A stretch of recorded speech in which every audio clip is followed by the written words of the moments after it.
Music City Mystique year 30, pretty unprecedented, something that is not necessarily surprising that we made it this long, but we're overjoyed that we're able to continue on thriving in the activity and having a show of a concept that's going to be able to pay homage to the people who push their art form, and it's something that we pride ourselves in as well, and it's something that I know that the Red Line is going to do. With this year's production, we really wanted to pay homage to the fact that society over the past several centuries has had a proverbial red line that people in society cannot cross. Well, there's always been artists, there's always been musicians, there's always been creators that have pushed that red line so that people that followed them are able to stand on the shoulders of greats and continue their art form in a world that has much less friction.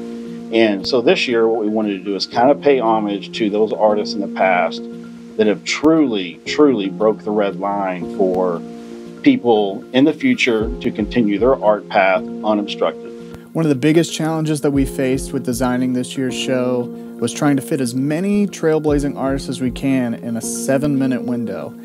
And all these different artists have different styles and sounds and genres, and we need to make them all live in the same sonic world. On top of all of that, we have to make it all idiomatically work for our activity. So our solution was to take all the recognizable hooks from these artists and manipulate them and accompany them with our unique sound palette that we created just for the show.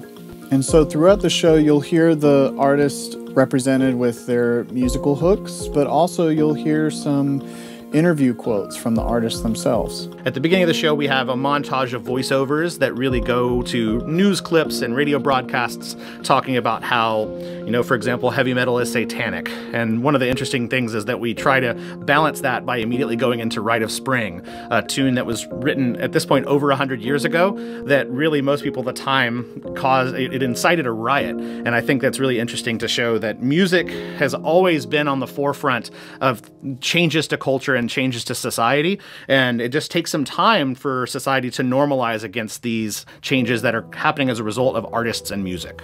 In the show, what we've done is we've used elements with red lights, we've used red stanchions that we're able to pull out that we can break apart through certain parts when we want to showcase certain elements that need to be broken with a red line that we can continue further with our design throughout the show. And then we also have we do different things in the show that create red lines, that we have a movement team. And the idea is that we use them in a way that breaks certain molds and creates a red line for us to move across visually and to have that type of physical moment in the show that we can physically break these red lines with.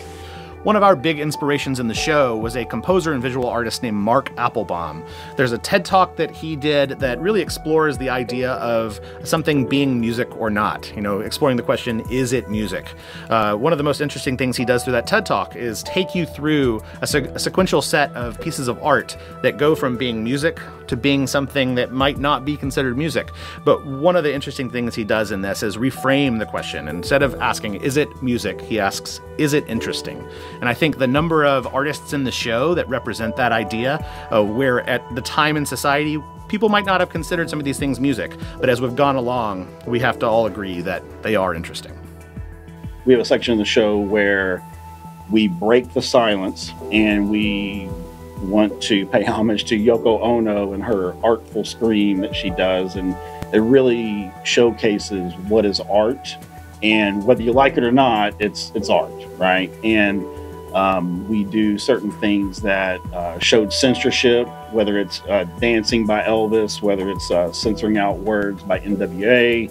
For us to be able to pay homage to the artists that paved the way for their own art form, for us to kind of have that similar lane, it's exciting for us to be able to have a vehicle like this, to be able to showcase the talent that we have and the art that we love.